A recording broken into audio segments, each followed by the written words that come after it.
Best varicose veins చికిత్సనే పొందండి. నొప్పి లేని చికిత్స కోసం సంప్రదించండి ఎబిస్ హాస్పిటల్.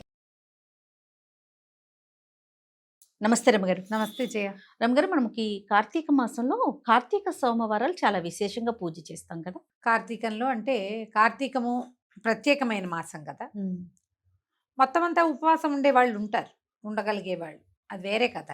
సోమవారాలు ప్రత్యేకంగా చెప్తారు. మామూలుగా సోమవారం అంటే శివారాధనకి అత్యంత ప్రధానమైన రోజు. అవును, ఈ కార్తీకమే శివారాధనకి ప్రత్యేకం కదా. కార్తీకంలో స్నానం, దానం, జపం, తపం అన్నీ ముఖ్యమైనవే. వీటితో పాటు పురాణ శ్రవణం కూడా. ఈ సోమవారాల్లో పగలు ఉపవాసం ఉండి సాయంకాలం చుక్కలు చూశాక దీపారాధన చేసుకుని, వంట చేసుకుని, శివారాధన చేసుకుని అప్పుడు భోజనం చేస్తే మంచిది. ఓకే. మామూలుగా శివారాధన ఉదయకాల అభిషేకంతో పాటు ప్రదోషకాల ఆరాధన చాలా విశేషమైనది. ప్రదోషకాలంలో పరమేశ్వరుడట తాండవం చేస్తాడు. ప్రతి ప్రదోషంలోనూ మనం ఈ ఉజ్జయిన్ లాంటి దేవస్థానాలకు వెళ్తే సాయంకాలము అసలు ఆ ఢమరుకాలు అవి మోగిస్తారు. అసలు చెప్పరాని ఉద్వేగం వచ్చేస్తుంది జయ. గుస్బంప్స్ వస్తాయి. అవునండి. ఆ బాగుంటుందంటే ఆ మధ్యలో కాహళం, అదొక తమాషా సౌండ్, ఇట్లా తప్పెట్లాంటి ఇట్లా కొడతారు, చల్లుమంటుంది. ప్రతి సాయంత్రము ప్రదోష వేళ పరమేశ్వరుడు తాండవ వేళ ఆయనకి. ఆ సమయంలో అర్చన చేస్తే అత్యంత ప్రసన్నుడుగా ఉంటాడు పరమేశ్వరుడు అని చెప్తారు. ఓకే. ప్రదోషకాలార్చన విశేషం. ఇందులో మళ్ళీ చూడు శని త్రయోదశులు ఇవి మాస శివరాత్రి నాడు ప్రదోషకాలార్చన, ఇవన్నీ విశేషాలు. ఇవి ప్రత్యేకంగా దేవాలయాల్లో నందీశ్వర అభిషేకాలుగా రకరకాలుగా చేస్తారు. అయితే ఈ కార్తీకాల్లో ఏంటంటే ఇది జనసామాన్యంగా అందరూ చేసుకోవచ్చు. అవును. దీనికి విశేషంగా అది ఏదో చేయాలన్నది ఏం లేదు. మీకు కుదిరిందా ఉదయకాలం వెళ్ళటం, ఎక్కడైనా శివాలయంలో శివాభిషేకం చేసుకోవటం, రుద్రాభిషేకం చేయించుకోవటం, ఎక్కడైనా ఇవి చేస్తారు కదా మృణ్మయ లింగాలతో, మట్టి లింగాలకి అభిషేకం చేస్తారు, సహస్రలింగార్చన అవి చేస్తారు. కుదిరితే 12 ఈ 11 ద్వాదశ ఏకాదశ రుద్రాభిషేకము జరుగుతుంది సోమవారం నాడు. ఏ దేవాలయంలో మీకు అవకాశం ఉంటే అక్కడికి వెళ్ళి అర్చన చేసుకోవటం. ఇంట్లో మీకే అవకాశం ఉండి ఇంట్లోనే శివలింగం ఉండి మీకు ఎవరైనా పెద్ద ఈయన వచ్చి అయ్యగారు వచ్చి చేసేది ఉంటే చక్కగా చేయించుకోవచ్చు. అది ప్రత్యేకమైన రోజులు కాబట్టి. ఓకే. లేదు మనకు అది లేదు ఇది లేదు, ఏం పర్వాలేదు, ఒట్టి ఓం నమ శివాయ దండం పెట్టుకోండి. పగలు ఉపవాసం ఉందాం. మీ ఇంట్లో ఒక చిన్న శివలింగం ఏదైనా ఉంటే 3 ఉద్ధరణలతోటి నమశివాయ చెప్పుకుంటూ వేయండి. స్వామివారి మీదకి నీళ్ళు సమర్పించండి. మేము పాలు, పెరుగు, నెయ్యి, తేనె, పంచదార, టెంకాయ నీళ్ళు ఇవన్నీ నేను చేస్తాను. లక్షణంగా చేసుకోండి. ఓకే. పర్వదినాలలో ఏంటంటే సాంగంగా చేయటం ఎంత అద్భుతమైన విషయమో చెయ్యటం అంత అద్భుతమైన విషయం. అసలు చేయటం మానేయకుండా మీకు అవకాశం ఉన్నంత ఆరాధన చేసుకోండి. పగలు ఉపవాసం, ఆహార స్వీకారం లేదు. దాంతోపాటుగా ఎక్కువగా మౌనాన్ని ఆశ్రయించండి. సోమవారాల్లో మనం ఇవాళ ఖాళీగా ఉపవాసం, వంట లేదు కదా అని బజార్ వెళ్ళటం, వంట లేదు కదా అని ఫ్రెండ్స్ ఇళ్ళకి వెళ్ళటం, ఇలాంటివి చేయకండి. ముచ్చట్లు, వినోదాలు ఉండకూడదు. విందులు ఎలాగూ లేవు, వినోదం వద్దు. వినోదం కాకుండా శివనామ స్మరణతోటి సమయం గడపండి. కాలం పొద్దుపుచ్చండి. మనకు నడవాలి కదా సాయంకాలం దాకా. అవును. శీతాకాలం వచ్చేసింది, 6 అయ్యేసరికి చీకటి పడేసరికి ఈ ప్రదోష కాలంలో దీపారాధన చేసుకోండి. ఓకే. 6:6 అయ్యేసరికి సూర్యాస్తమయం అవగానే దీపం పెట్టడం.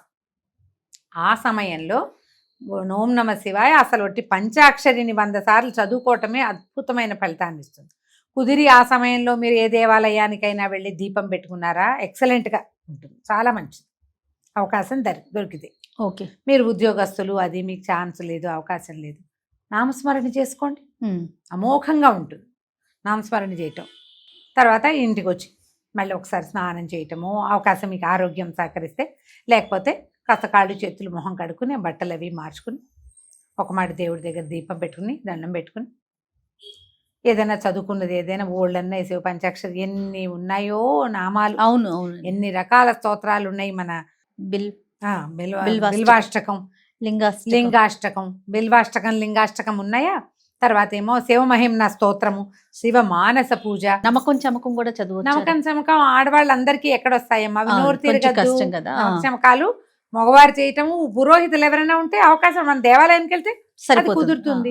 మీరు అవన్నీ చదవక్కర్లే, ఇవి చదువుకున్నా చాలా, ఇవే చాలా గొప్పవి. అవును, చాలా ఏమి లేకపోయినా పంచాక్షరి మంత్రమైనా పొట్టిగా పంచాక్షరి నమశివాయ అనుకున్నా చాలు. చేసి ఏదైనా చకచకా వంట చేసుకుని ఆ చేసింది స్వామికి నివేదన చేసి దండం పెట్టుకుని ఆ ప్రసాదాన్ని భుజించండి. ఎంత చక్కగా అయిపోతుందంటే కార్తీక సోమవారం 4 సోమవారాలు వస్తాయి. 4 వారాలు ఉపవాసం ఉండండి, సాయంకాలం పూజ చేసుకోండి. శివారాధన సులభంగా ప్రసన్నమవుతాడమ్మా శివుడు. అవును, పరమేశ్వరుడు ఐశ్వర్యకారకుడు, మోక్షకారకుడు రెండుగా చెప్తారు. శివారాధన చేస్తే మీకేదో కోరికలు ఉంటాయి. మనుషులు అన్న తర్వాత మనకు ఎన్ని రకాలు ఉంటాయి.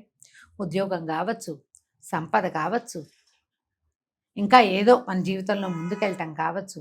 మీరు త్రికరణ శుద్ధిగా శివయ్యనే మనసులో నిలుపుకుని ధ్యానం చేసుకుని పూజా విధానం సజావుగా ఎంత చేతొస్తే అంత ఒక నియమం ప్రకారం కొనసాగించి అత్యద్భుతమైన ఫలితాన్ని పొందవచ్చు. లేదు మనకేం కోరికలు లేవు, మానసికమైన ప్రశాంతత వస్తుంది. అవును, శివారాధన వల్ల చాలా ప్రశాంతత వస్తుంది.